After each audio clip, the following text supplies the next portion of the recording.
ओम प्रकाश का medical store अपने स्थान के कारण काफी पुराना और अच्छी स्थिति में था, लेकिन जैसे कि कहा जाता है कि धन एक व्यक्ति के दिमाग को भ्रष्ट कर देता है, और यही बात ओम प्रकाश जी के साथ भी घटित हुई। ओम जी बताते हैं कि मेरा मेडिकल स्टोर बहुत अच्छी तरह से चलता था और मेरी आर्थिक स्थिति भी बहुत अच्छी थी। अपनी कमाई से मैंने जमीन और कुछ प्लॉट खरीदे और अपने मेडिकल स्टोर के साथ एक क्लिनिकल लेबोरेटरी भी खोल ली।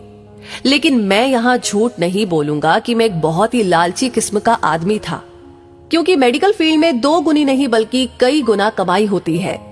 शायद ज्यादातर लोग इस बारे में नहीं जानते होंगे कि मेडिकल प्रोफेशन में 10 रुपए में आने वाली दवा आराम से 70 से 80 रुपए में बिक जाती है।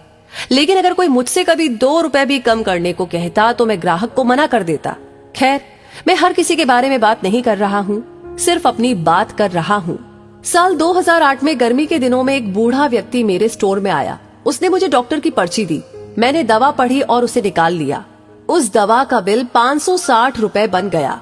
उस बूढ़े ने अपनी सारी जेब खाली कर दी, लेकिन उसके पास कुल 180 रुपए थे।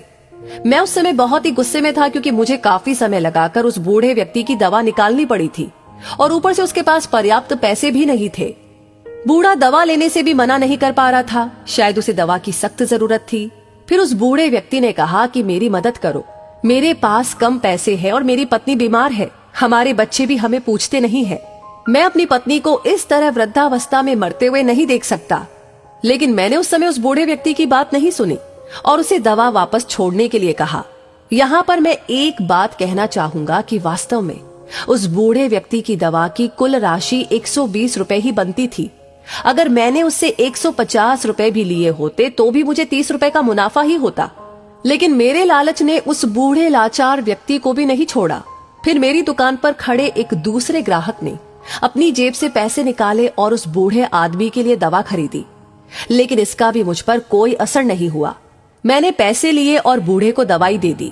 समय बीतता गया और साल 2009 आ गया। मेरे इकलौते बेटे को ब्रेन ट्यूमर हो गया। पहले तो हमें पता ही नहीं चला, लेकिन जब पता चला तो बेटा मृत्यु के कगार पर था। पैसा बहता रहा और लड़के की बीमारी खराब होती गई। प्लॉट बिक गया, जमीन बिक गई और आखिरकार मेडिकल स्टोर भी बिक गया। लेकिन मेरे बेटे की तबीयत बिल्कुल नहीं सुधरी। उसका ऑपरेशन भी हुआ और जब सब पैसा खत्म हो गया तो आखिरकार डॉक्टर्स ने मुझे अपने बेटे को घर ले जाने और उसकी सेवा करने के लिए कहा। उसके बाद 2012 में मेरे बेटे का निधन हो गया। मैं जीवन भर कमाने के बाद भी उसे बचा नहीं सका। 2015 में मुझे भी लकवा मार गया और मुझे चोट भी लग गई।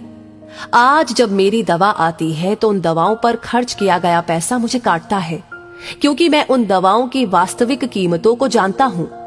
एक दिन मैं कुछ दवाई लेने के लिए मेडिकल स्टोर पर गया और 100 रुपए का इंजेक्शन मुझे 700 रुपए में दिया गया।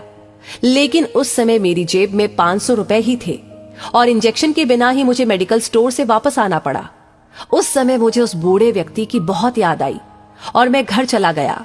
मैं लोगों से कहना चाहता हूँ कि ठीक है कि हम सभी कमाने के लिए बैठे हैं, क्योंकि हर किसी के पास एक पेट है, लेकिन वैध तरीके से कमाए। गरीब लाचारों को लूट कर कमाई करना अच्छी बात नहीं है, क्योंकि नरक और स्वर्ग केवल इस धरती पर ही है, कहीं और नहीं। और आज मैं नरक भुगत रहा हूँ। पैसा हमेशा मदद नहीं करता, हमेशा ईश्वर के भय से चलो, उसका नियम अटल है।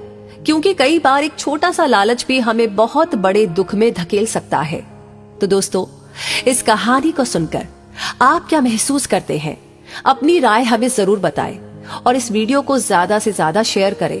आपका हर एक लाइक, हर एक शेयर और हर एक कमेंट हमें मोटिवेट करता है ऐसी ही प्रेरणादायक वीडियो पर काम करने के लिए, मेहनत करने के लिए।